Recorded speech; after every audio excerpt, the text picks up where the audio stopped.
అమ్మాయి గారు ఒట్టేసి చెప్పండి అమ్మాయి గారు. ఏంటది? అందరిలా చూడరుగా నన్ను మీరు. అంటే ఏదో నాకు తోచింది మంచు చెడ్డో చేసేస్తూ ఉంటా కదా. అయితే అయినా నా మీద ఎప్పుడైనా కోపం వస్తుందా మీకు? రాదులే.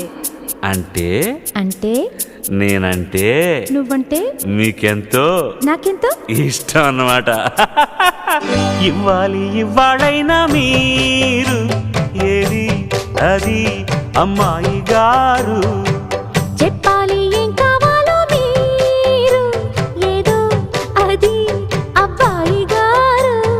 నన్నే మెచ్చారు, నేనే నచ్చానన్నారు.